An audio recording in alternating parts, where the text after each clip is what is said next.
Hello, everybody. You are looking live at a spectacle of historic proportion. It is the 96th class reunion of Dunbar High School, a historic high school located in the city of Fort Myers in the southwest quadrant of the state of Florida. And it's so historic in a sense that during segregation, it was the only school that black people in this area could go to.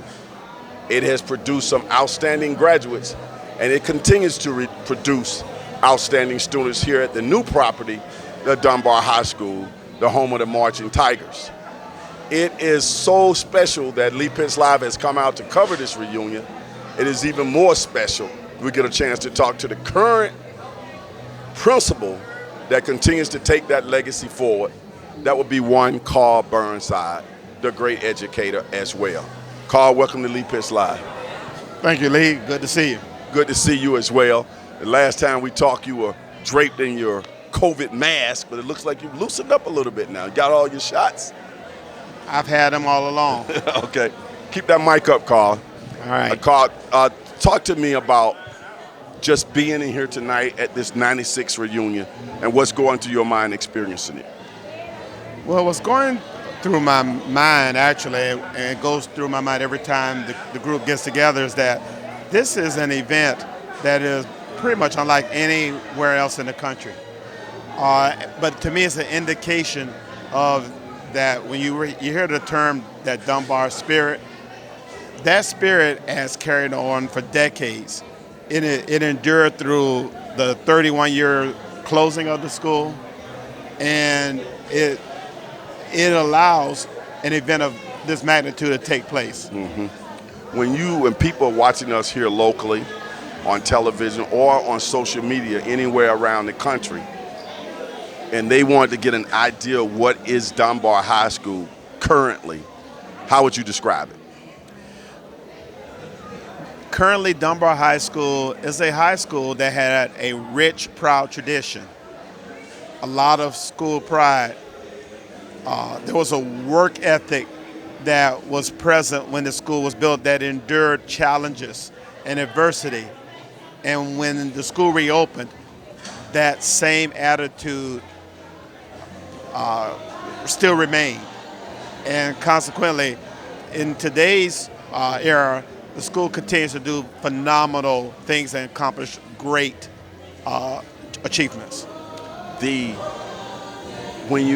I noticed that it just seems like anything related to Dunbar High and its alum, it's just this high demand. Everybody wants to be here. You see these people here from different generations. There's a certain degree of attachment that, to me, I find uncommon anywhere. Is that because of the close-knit, small nature of the community? I think that what really formulated it were those bonds, as I said before, that were formed through enduring challenges, a belief and a pride of that the Dunbar alumni of the past really were brought up with strong values, so they learned to love each other, but they also learned to push each other, and they learned to support each other. I'm not sure that it was, but I'm assuming that it was, that Lemuel Till went to Dunbar High School. I've heard that you've said so much about his influence on you. Of course, he was your Kappa brother, and we recently had a school named after him. I haven't had you on the show since that time. That gives me an opportunity now for you to talk a bit about him. He seems to fit into that tradition that you were just talking about. Using Lemuel Till as an example, expound on that, if you will. Sure, and I can connect it to me in another way too.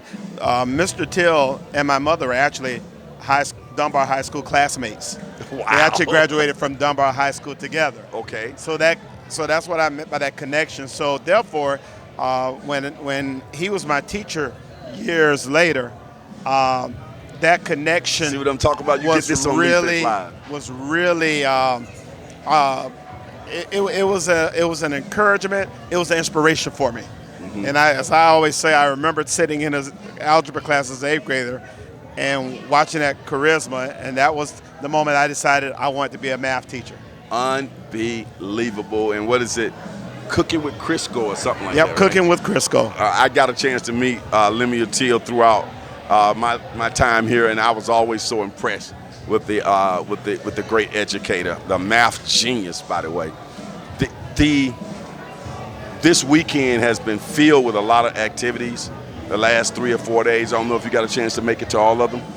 No, but I've been to some of them, yes. Right. I think they started off with a meet and greet at Riverside, and then they worked their way to some other stuff and some dances. But also, while this is taking place, this is homecoming weekend, the current high school students are having their activity in the same building. Correct.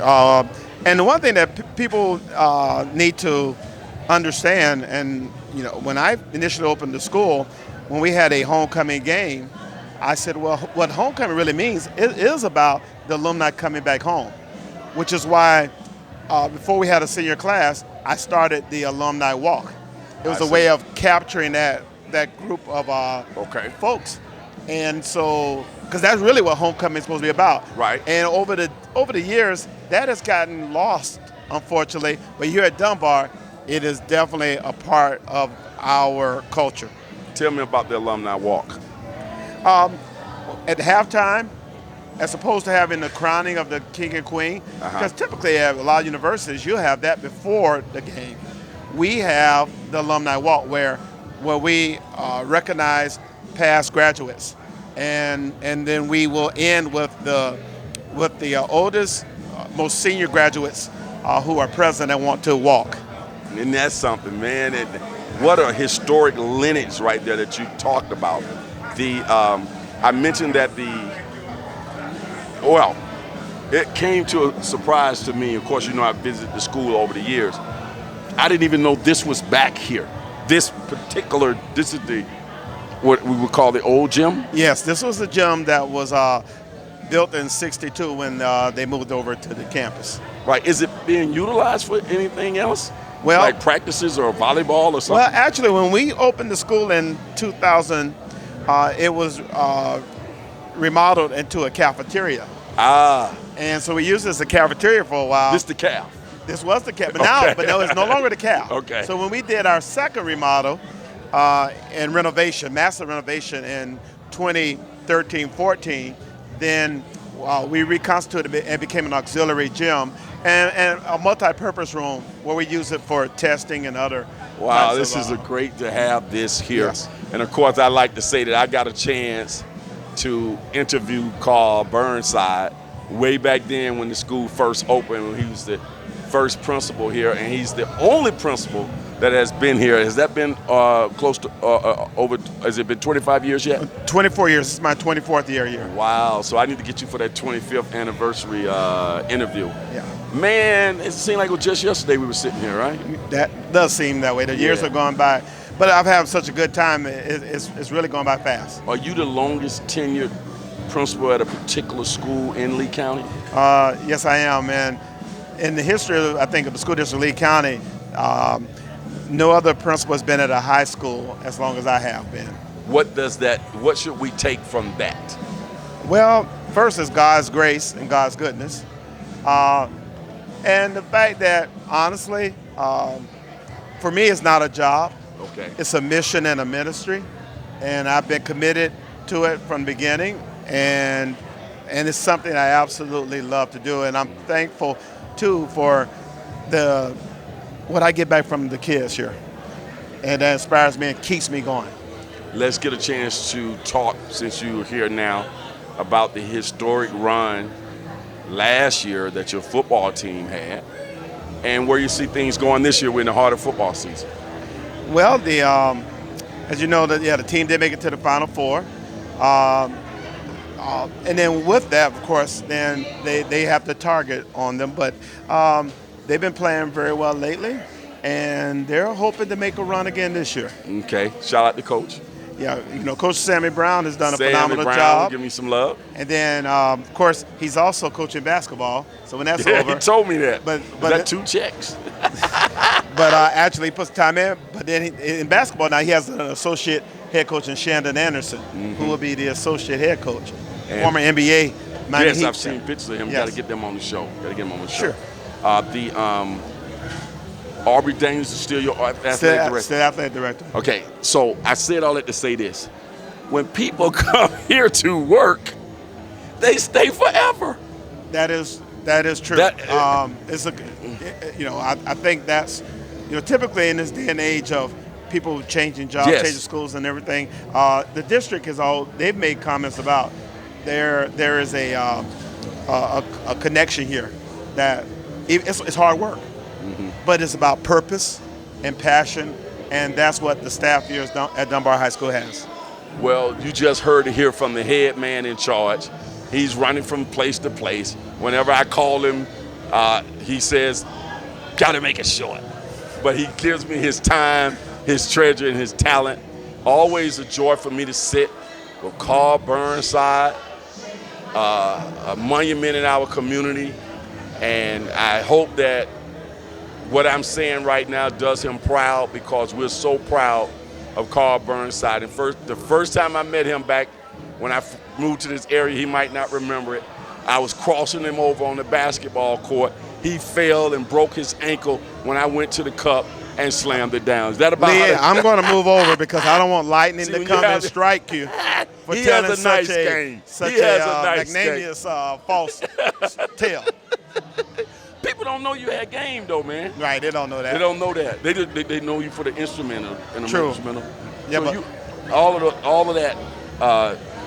Does that help you in terms of your ability to be a principal and understand how people need to utilize all their talents, be multifaceted, it's good for the brain, a little bit of everything, the cultures, the arts, well, sports? I think one of the things that has helped me as a high school principal, I was a total academic, Right. intellectual math person, coaching math teams and being an instructional leader and master teacher. But I grew up in playing basketball all the time and loving athletics. Right. But also nice I was in the band. shot. Pretty quick. In band, being a musician in the church. So having those aspects and being blessed to have those experiences has helped me with my connections with my staff and with my students. Well, we got him right here. Carl, one of the things, I don't know if you've been on the show since we've been doing this, but we say Miami has the oranges, but Fort Myers got the juice. You ever heard that one? Yeah, I heard that one. All right, so right now we're going to do another one, and you're going to say juice. I'll set it up, okay? All right. All right, so as the saying goes on this particular show, Miami has the oranges, but Dunbar High School has got the Juice. They got the juice. We'll be right back.